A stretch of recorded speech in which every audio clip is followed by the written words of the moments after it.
starring that intrepid space explorer, Colonel Cotton. Hear the Colonel's first words since his return from the planet Earth. You are all commanded, invited to attend.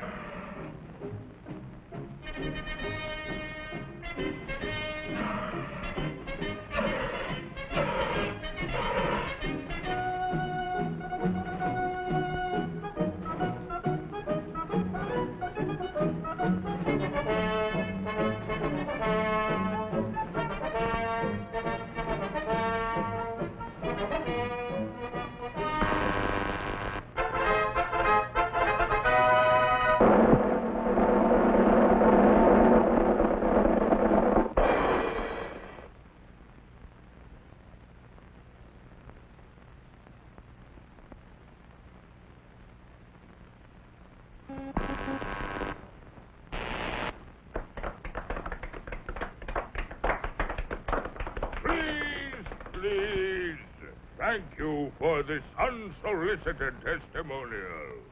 And now, by special permission of the Commander-in-Chief, me, here is Mars' first space explorer, Colonel Cosmic.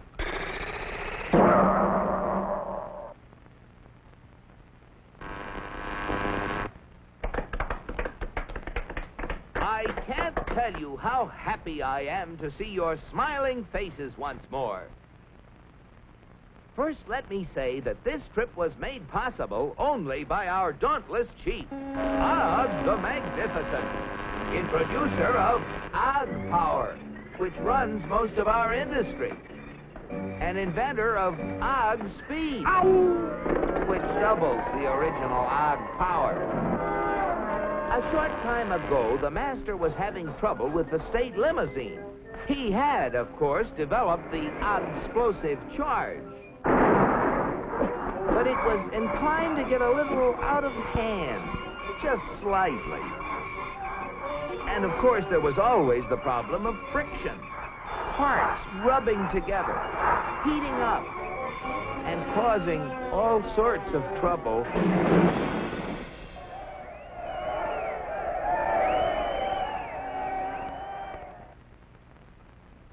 But our leader was undaunted. He immediately ordered our first expedition into space to bring back the secret of how other planets got their state limousines to run smoothly. The target was picked with painstaking scientific accuracy. Destination Earth. You all know with what eagerness I volunteered for the mission, and with what confidence I took off.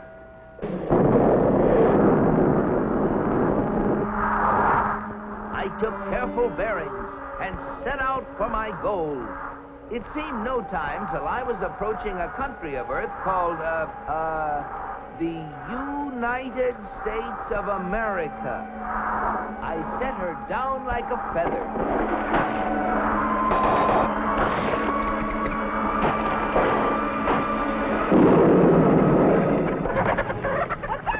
What's all the racket?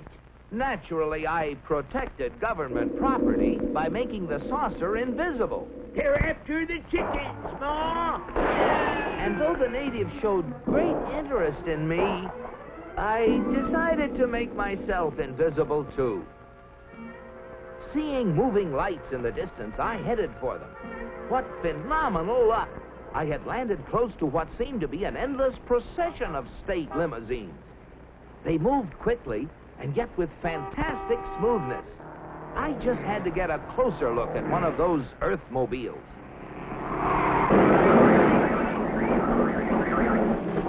Just as I thought. Not only smooth and efficient, but powerful as well. I watched them for hours. Great Ganymede, they were superb. I just couldn't help comparing them with ours, if you call that a comparison. Surely these vehicles must be the property of the highest officials. I was wrong.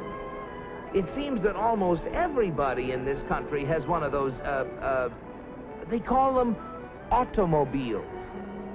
They use them for transportation, for business, for pleasure.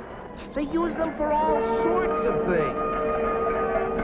I found that these vehicles gather at places called service stations, where they are fed, lubricated, that's how they beat friction, and given the finest care.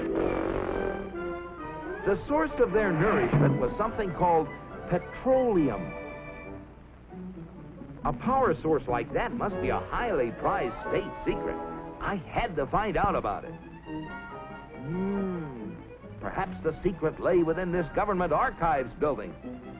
It was heavily guarded, but casting discretion to the winds, I walked boldly inside. Their code was remarkably easy to break. They merely substituted the word oil for petroleum. And I soon got hold of a veritable mine of classified information. I began to assimilate the material.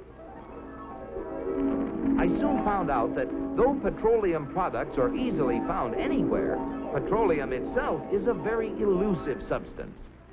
Experts have to search for it constantly in all the most likely and unlikely places with all kinds of scientific devices. When they figure they found a good spot, they drill a hole in the ground called an oil well, for almost all oil lies far beneath the surface of the earth. These wells go down thousands of feet and cost a lot of money to drill. But that's no guarantee that they're going to find oil. Matter of fact, in exploratory drilling, only 1 well in 9 finds any oil at all. Only 1 in 44 recovers enough oil to pay for itself. And only 1 in almost 1,000 makes a major discovery. Pretty big odds. Yet America's proved reserves, the oil supplies still underground, have kept increasing steadily. I couldn't imagine how this ever-increasing supply of oil was achieved until I found out that there's not just 1, but thousands of oil companies, all competing with each other to discover and develop new sources of oil. For believe it or not, in the USA, anyone who is willing to risk it can drill for oil. But oil discovery is only part of the story. Once they get oil out of the ground, it has to be moved through pipelines, on ships, or in tank cars, to fantastic processing plants called refineries. Crude oil goes in, and great Jupiter, the things that come out. Gasoline, for example, the most efficient mobile power source on Earth. That was the stuff that powered all those cars and trucks. And asphalt, which makes smooth, durable roads. It seems that oil not only runs cars, it even gives them something to run on. Another oil product is the diesel fuel, which runs giant trains across the nation. In winter, fuel oil made from petroleum brings warmth and comfort to millions of homes. And still other fuels help defend America's shores and skies. From refineries also come the lubricating oils and greases that keep the wheels turning in America. But that still isn't all. Crude oil, like everything else, is made up of billions of tiny molecules. And using the magic of research, oil companies compete with each other in taking the petroleum molecule apart and rearranging it into, well, you name it, fabrics, toothbrushes, tires, insecticides, cosmetics, weed killers, a whole galaxy of things to make a better life on Earth. And you know, it isn't just oil companies that try to outdo each other, competing for the customer's dollar. The same story is true of almost every successful business enterprise in America. The result? A higher standard of living in the USA than in any other country on the whole planet. At last, the secret was mine. And now, to get proof of my discovery, smuggled past the border guards. In spite of my infinite precautions, one of them became suspicious and gave the alarm. Come back for the eggs, did you? Yeah. And so, with the fond farewells of the natives ringing in my ears, I took off once again for Mars. My landing was a little bumpy, but I saved my precious cargo. Yes, I brought the secrets back with me, and here they are. The big secret is, of course, oil, which has brought a better life to all the people in the USA. But the key to making oil work for everybody is competition. Fellow Martians, I thank you. Very interesting, Colonel. Oil, huh? Sounds splendid. But that, what was it? Competition. Not our kind of thing at all. Why, competition is downright unmartial. Oil? You'll have oil for everybody. That's what we need.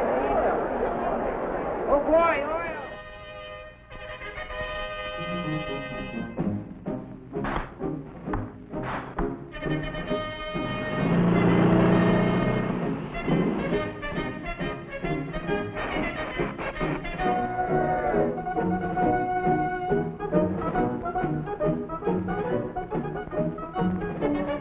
Look at them.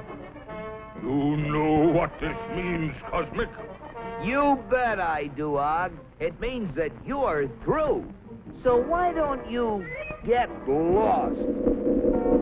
Yes, the real secret is not only a great source of energy, but also the freedom to make it work for everybody. And if you have both of these things, any goal is possible. It's Destination Unlimited.